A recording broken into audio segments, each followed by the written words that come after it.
Bonjour, bonsoir à tous et joyeux Noël, ici Poulpi de la chaîne Bushi Studio. Aujourd'hui on se retrouve pour un nouvel épisode de Cinéma d'un Poulpe spécial Noël. Enfin un épisode spécial Noël, pas tout à fait, on va pas parler de films de Noël, mais on va parler de films qui a plus ou moins rapport avec cette période, la période des fêtes. Donc je vais tricher un petit peu, on va parler beaucoup de films Disney et de films d'animation. Parce que je me suis bouffé tous les films de la saga des Tourmentelles pour préparer la vidéo spéciale des Tourmentelles justement. Et qu'au bout d'un moment, je commençais à saturer et faire des rêves avec 3 doigts. Et quand on voit sa gueule, on se doute que c'est un peu compliqué quand même. Et j'avais vraiment pas envie de passer tout mon mois de novembre à regarder que des films de Noël. Donc on va parler de films qui touchent plus ou moins à Noël. Avant toute chose, avant de démarrer, je vous invite fortement à regarder la vidéo que j'ai sortie le 21 décembre, qui est une petite fiction, une petite histoire narrée par Christian De Smet, un vrai comédien de doublage qui a bien voulu raconter cette histoire pour moi, et c'est illustré, dessiné, enfin, allez la voir, c'est, imaginez que c'est une grosse intro de presque 8 minutes. Bon allez, on y va tout de suite. Le bossu de Notre-Dame. Ah, Disney qui adapte du Victor Hugo, c'est super, hein, c'est sincèrement l'un de mes Disney préférés. Malheureusement, son principal défaut et aussi l'une de ses principales qualités, c'est que c'est un film Disney. Un film très ambitieux, mais surtout adapté aux enfants, plus largement au grand public. J'aurais aimé qu'ils assument le côté dramatique de l'histoire à 100%. Je sais que dans un film comme ça, il faut qu'il y ait des moments où ça souffle, où ça respire. Non mais franchement, les gargouilles, c'est même plus que ça respire, c'est de l'hyperventilation à ce stade. Le monde est cruel, le monde est méchant. Les méchants, les méchants. Cendrillon. Bushi Studio et Poulpi vous présentent la chute la moins drôle de l'histoire du cinéma. Excellente idée, c'est une bonne résolution, à mon avis. Mais on ne vous a pas demandé votre avis. Je suis désolé. Vilaine peinture, vilain pinceau. Plus bas, Samson. Je n'ai même pas de coussin. Ah, oui, plus bas, plus bas, plus bas. Et me voilà par terre. Oui, et me voilà littéralement par terre. Je suis désolé. Cela dit, l'anglais parfait pour vous. Ah, jolie narine. Puis-je avoir un pinceau plus long? Le prince et le pauvre. Ce film raconte l'histoire d'un youtubeur qui veut faire une expérience sociale, je passe 24 heures dans la peau d'un SDF, et pour le coup, ça tourne vraiment mal. Je suis sûr de te revoir. Je me suis bien amusé. Ah ah, surtout quand ton père est mort devant mes yeux en pensant que j'étais toi. Ah ah.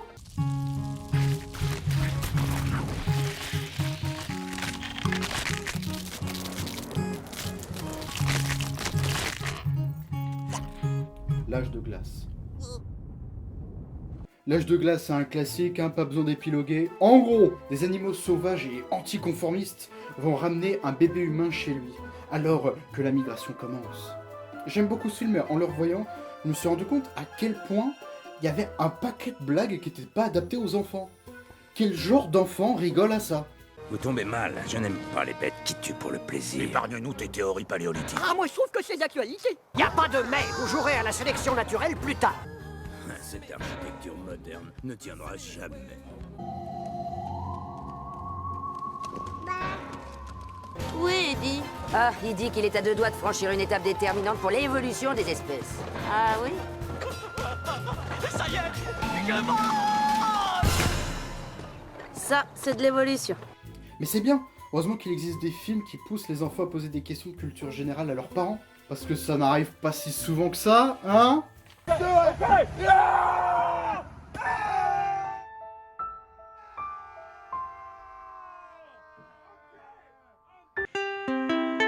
La Reine des Neiges.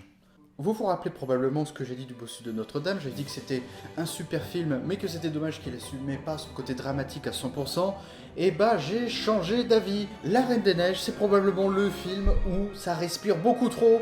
Anna est en train de vivre un truc horrible, sa propre sœur l'a trahi et l'a blessée mortellement.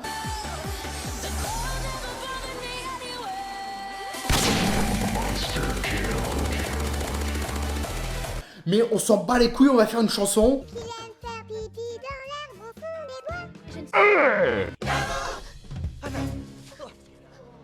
Elle est froide comme la glace. Mais voilà, mais c'était sûr en fait. C'était sûr. Au revoir. Cube. Le rapport avec Noël? Les couleurs. 6 personnes se réveillent dans une étrange pièce cubique. Face à eux, diverses portes. Certaines d'entre elles mènent vers d'autres pièces similaires. Les autres, elles, mènent à des pièges mortels. Quel mystère se cache derrière ce labyrinthe? Comment nos héros vont-ils résoudre cette énigme? Comment vont-ils survivre?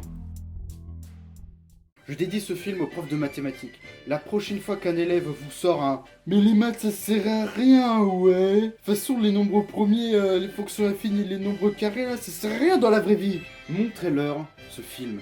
Ça en calmera peut-être 2-3.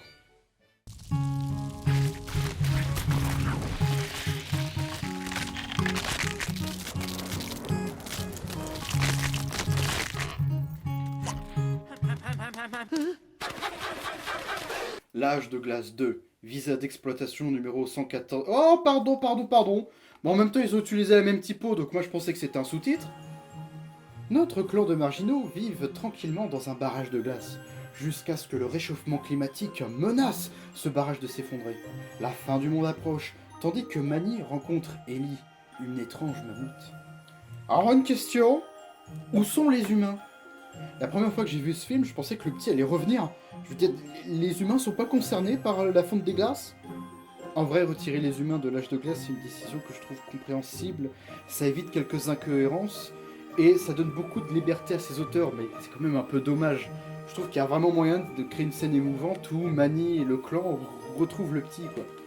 J'aime beaucoup ce film, il est très drôle, bien rythmé, quasiment culte. Des fois, moi, je vomis. 3 jours plus tard, le flot percutera la zone de geyser. Boum! Et ça fait bim, boum. Goré, c'est rabaissant comme mot. Normalement, on doit dire un petit cochon. You fucking white male! Et c'est se montrer sérieux quand il le faut.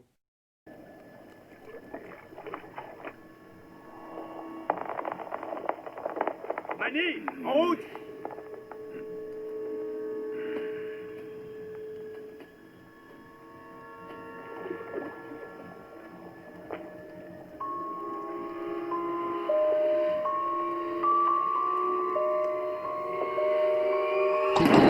Tu veux voir ma bite? Mais j'ai trouvé un dialogue particulièrement stupide. La plupart des animaux savent nager dès la naissance. Excepté les tigres. Et j'avais oublié de te le préciser. Bah la plupart ne veut pas dire tous les animaux, pourquoi préciser? Ça change quoi? Pourquoi Diego réagit comme ça? Que Sid soit bête, ça me dérange pas, on a l'habitude, hein, mais toi Diego, t'as pas d'excuses. Attention, la blague qui va suivre risque d'être très difficilement compréhensible pour tous. Il serait temps que vous commenciez à me montrer un peu de respect. Oh mon dieu, c'était un géant chi. Un géanzi est dans le folklore chinois un cadavre partiellement animé, susceptible de se déplacer par bonds, mu par sa propre énergie ou la magie d'un maître taoïste. Il s'avère souvent dangereux, car il peut être tenté de dévorer les vivants ou de se nourrir de leur souffle vital. La Reine des Neiges, une fête givrée. Oh bah oups, pardon, c'est pas ça? Ah, y a pas à dire, Disney, ils sont quand même forts pour les chansons. C'est vraiment l'un de leurs plus gros avantages, quoi. Des belles chansons magiques, qui instaurent des personnages, des situations utiles à l'histoire, à la narration, tout ça, c'est incroyable. C'est vraiment de beaux moments à chaque fois. J'ai un gros rhume.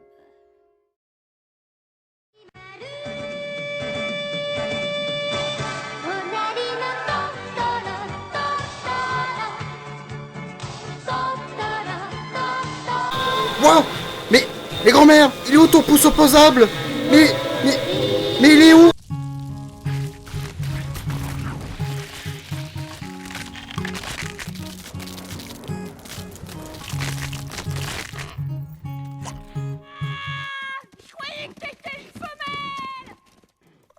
L'âge de glace 3, le temps des dinosaures. Nos punk à chiens préférés découvrent un monde enfui et rempli de dangereux dinosaures, tandis que Scrat, lui, rencontre une écureuil avec du mascara. Sérieusement, du mascara? Parce que c'est bien connu dans la nature, ce qui définit un sexe mâle d'un sexe féminin, c'est le mascara. Coucou! Garçon, fille, garçon, fille, garçon, fille. Oh mon dieu, je suis... Attendez une petite seconde. Garçon? Oh mon dieu, je me suis déguisé en fille sur internet. Il y aura forcément quelqu'un pour faire des fanfictions, des dessins chelous avec moi. Miss Peregrine et les enfants particuliers. Le rapport avec Noël? Ça, il y a pas le sapin. Il y a pas des sapins dans Miss Peregrine. Voilà, le sapin, c'est bien le sapin. j'ai un petit jeu de mots sur ce film. Il est pas drôle. C'est pas un jeu de mots drôle, mais c'est un jeu de mots que je dirais élégant, habile. C'est un jeu de mots culturel. Ce jeu de mots est une petite friandise, c'est une petite trouvaille. C'est une blague que vous verrez nulle part ailleurs. C'est une blague qui se déguste avec un petit verre de scotch. Faut pas boire, l'alcool c'est pas bien. Ce jeu de mots, il se déguste. Alors attention, je me lance. Attention, préparez-vous bien. Miss Pérégrination vers l'ouest. Ah ah.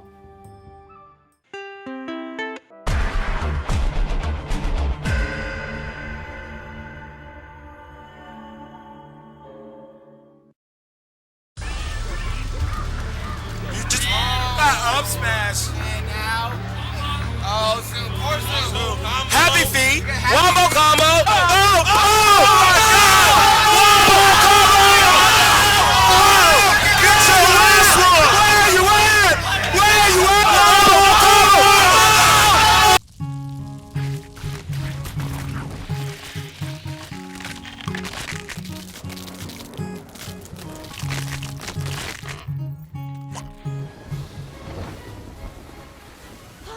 J'en ai sorti.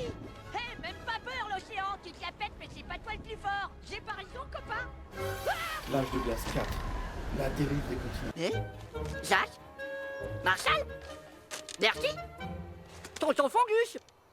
Où est-ce qu'ils sont tous passés? Tonton Fongus. C'est pas possible, c'est toi. Pardon, désolé. Ouah, maman, papa. Marshall. Hé, Mémé. Cette citrouille est joufflue à souhait. Oh, ma famille chérie au grand complet. Non. Ce film parle de la dérive des continents durant l'âge de glace. Même si la dérive des continents est arrivée avant l'âge de glace, mais bon tant pis. Enfin, je veux dire que la dérive des continents est constante. On ne peut pas la dater. Même aujourd'hui, nos continents se modifient et se déplacent légèrement. C'est ça les plaques tectoniques. Entre ça, les pirates, le centre de la Terre qui fait pas plus de 20 degrés, j'espère que les enfants vont poser beaucoup de questions à leurs parents parce que sinon je pense que ça va faire beaucoup de séquelles. Il y a un joli fort accord au sol, debout. Et à part ça, je n'ai pas grand chose à dire. C'est étonnant de voir un 4e film d'une saga familiale être autant pris au sérieux. Le méchant est crédible, il y a des dilemmes du développement de personnages, les gags sont recherchés, le rythme est toujours maîtrisé, et le film est beau visuellement. Par contre, il commence à y avoir beaucoup de personnages secondaires, il faudra faire attention à la surcharge à l'avenir. Ah. Cadavère. Le rapport avec Noël ? Le festin, la bouffe, le dîner ?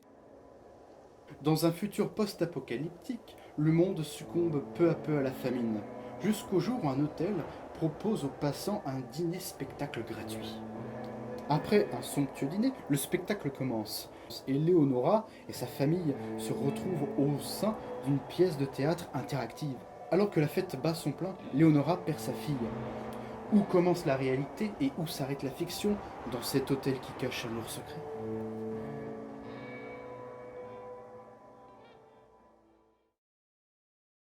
C'est pas possible.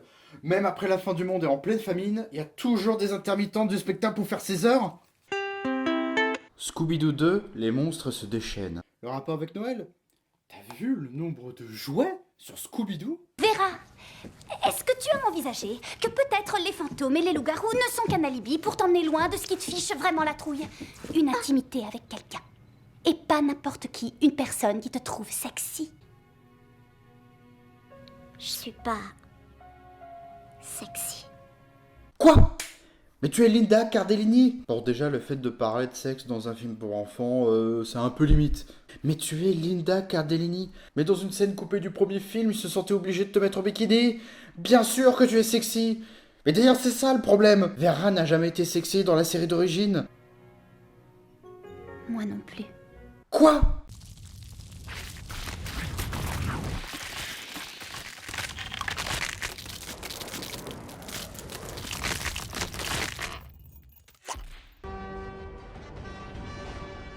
L'âge de glace 5, les lois de l'univers. Nos héros font encore face à la fin du monde. Bon sang, ils attirent les ennuis comme j'attire l'indifférence. Sauf que cette fois, ce sont des astéroïdes magnétiques qui les menacent. Oh, bon sang! Ce sont les 15 minutes les plus désagréables de toute la saga. Il y a trop de gags sur l'anachronisme. Il y a trop de gags sur l'anachronisme qui sont nuls. Le mammouth et le tigre à dents de sabre sont dans un bar et ils se disent des choses du genre « Ouais, les bonnes femmes, on peut pas vivre avec, mais on peut pas vivre sans !» Et on a des thématiques autour de la famille clichés. Pêche veut quitter la maison familiale avec son amoureux, mais ses parents refusent. Oh, c'est vrai ça, ils refusent. Oh, mais ce film a été produit par TF1 ou quoi? Je vous jure que la première fois que j'ai vu ce film, j'ai failli tout éteindre au bout de 15 minutes. Mais j'ai tenu. Et j'ai bien fait parce que après, le charme de l'âge de glace a refait surface. Je vais vous diffuser la seule blague autour de l'anachronisme qui a vraiment marché sur moi.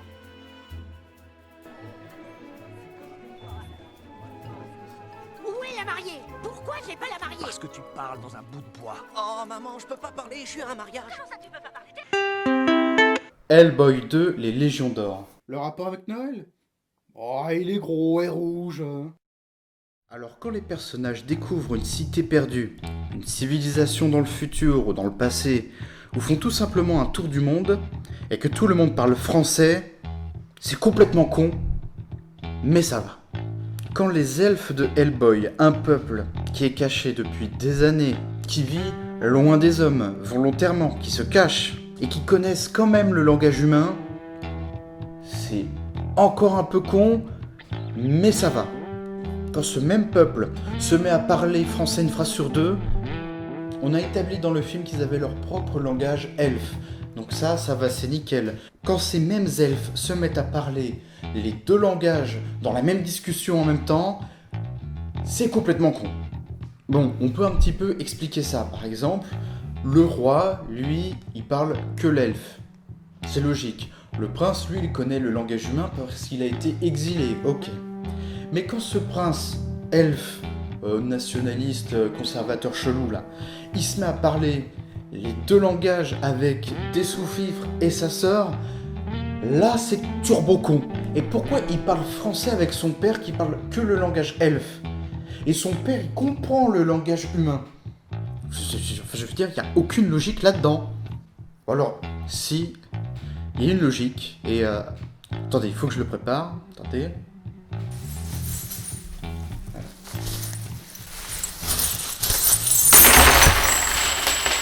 Attendez, ça va vous plaire, attendez. Ah, c'est bon, il est là. Moi, je pose cinéma pour lire. Jack Frost. Bon, on m'a demandé de regarder ça. Je suis pas trop chaud, je vais regarder la bande-annonce. On va voir ça. Il avait une jolie femme et un fils en or. Mais son travail l'éloignait souvent de chez lui. Je t'ai rapporté ça. Un harmonica? Je l'ai acheté le matin où tu es né. Chaque fois que tu t'en serviras où que je sois, je l'apprendrai. Mais un soir, il se passe quelque chose. Un événement terrible. Ne t'en fais pas, ça va aller, viens là. Oh, il me manque moi aussi. Il me manque mon trésor. Qui se transforme en événement merveilleux.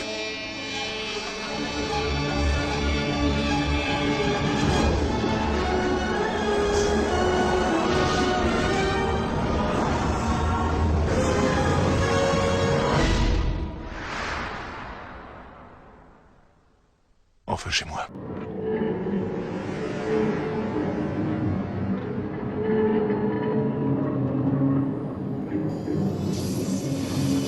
Enfin chez moi.